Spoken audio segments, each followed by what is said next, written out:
Olá! Hoje a gente mergulha num material recente, umas transcrições de vídeos do YouTube, falando sobre o ministro Alexandre de Moraes, do STF.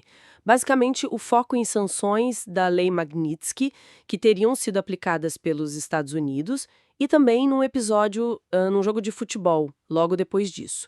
Então, nossa ideia aqui é mais entender o que essas fontes que a gente recebeu estão dizendo sobre as sanções, o que de fato teria acontecido lá no estádio e, claro, as diferentes reações, as interpretações que aparecem nesse material. Para a gente começar, o que exatamente seriam essas sanções da Lei Magnitsky? Pelo que as fontes descrevem. Elas falam em bloqueio de bens, de contas nos Estados Unidos, né? Proibição de entrar no país. Isso. E até, tipo, dificuldades com empresas americanas, tipo cartão de crédito, serviços de e-mail. Exato.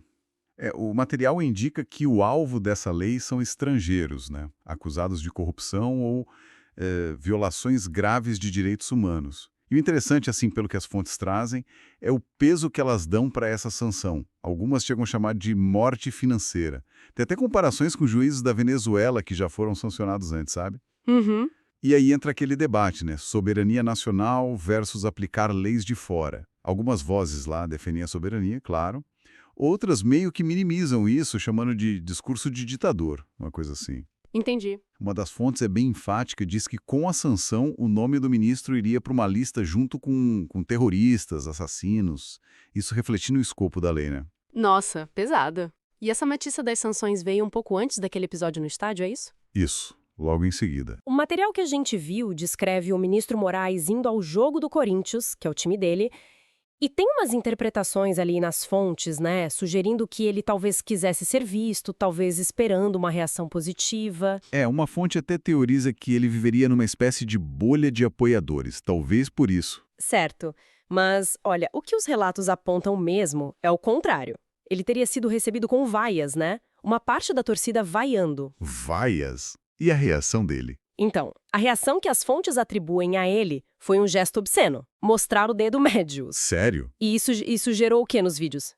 Gerou muito comentário, né? Sobre a ironia da coisa, tipo, liberdade de expressão para vaiar versus a reação do ministro. Teve até questionamento irônico, sabe? Se as pessoas que vaiaram iam acabar sendo investigadas. Nossa. E também destaco muito a percepção que está ali refletida no material de que ele age mais como um político do que como um juiz técnico, né? Citam até uma suposta fala antiga dele mesmo, dizendo que figura pública tem que aguentar crítica. Que dinâmica, hein? E as outras figuras do STF, como reagiram ao segundo esse material? O ministro Barroso, por exemplo. O Barroso é descrito assim, como parecendo meio abalado, sabe? Tentando defender as ações do STF, dizendo que são colegiadas, legais, e tentando dividir um pouco a responsabilidade com a PGR, a Procuradoria-Geral da República. Hum. Uma das fontes até analisa a linguagem corporal dele, diz que demonstrava tensão. Interessante. E mencionam também aquela história do apartamento da família Barroso em Miami, né? E como isso poderia ser afetado se as sanções se expandissem. Ah, sim. Embora vale dizer, uma alegação sobre a filha dele ser deportada, isso as próprias fontes identificaram como falsa. Entendi. E outros apoios? Sim, o material cita o apoio declarado do ministro Gilmar Mendes ao Moraes. Ele teria enquadrado as ações do Moraes como defesa da democracia. Uhum. Só que aí tem uma interpretação interessante numa das fontes, que essa defesa do Gilmar Mendes poderia ironicamente colocar ele próprio na mira da mesma lei Magnitsky. Olha só! O governo Lula e o Congresso também teriam manifestado apoio, segundo o material. O que uma fonte acha bem paradoxal, né?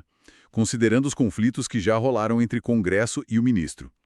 Interpretam isso como um fechamento de círculo, assim, para proteger o sistema todo. E a mídia? Como a mídia cobriu isso, segundo as fontes? Falaram da Globo News, né? Sim, focam bastante na Globo News. Relatam que os repórteres tentaram apresentar o ministro Moraes como calmo, tranquilo, inabalável. Ah, a imagem de tranquilidade. Exato. Até fazendo piada e tal. Mas as fontes que a gente analisou interpretam isso como pura fachada. Usam até a expressão a arte de fingir estabilidade. Entendi. Mas o ponto que chamou mais atenção nas críticas, e que você mencionou, foi uma discussão que teve lá na Globo News sobre como burlar as sanções. Isso. Fiquei bem... Nossa. Falaram de usar VPN, de procurações, fizeram até umas analogias meio tortas com lavagem de dinheiro. É o que as fontes dizem, né? Que classificaram isso como hipócrita, quase uma aula de banditismo. Exatamente. Bem pesado. Conectando tudo isso, então, o que esse material que a gente recebeu parece mostrar é uma tensão bem clara, né? Sem dúvida. De um lado tem essa imagem que, segundo as fontes, o Moraes e quem apoia ele tentam passar. Calma, tudo dentro da lei, defesa da democracia. Certo. E do outro lado, a imagem que os críticos e esses eventos que foram relatados pintam. Uma figura mais autoritária, sofrendo uma sanção internacional séria, reagindo mal à crítica pública, É um contraste forte. e as fontes ainda mencionam convocações para protestos, fazem paralelos com a situação da Venezuela e levantam até a possibilidade de que decisões futuras do Moraes pudessem ser consideradas nulas por causa dessa sanção. Bom, então, para a gente amarrar o que essas fontes trouxeram, temos a aplicação das sanções Magnitsky, que são vistas ali como algo bem sério, essa tal morte financeira.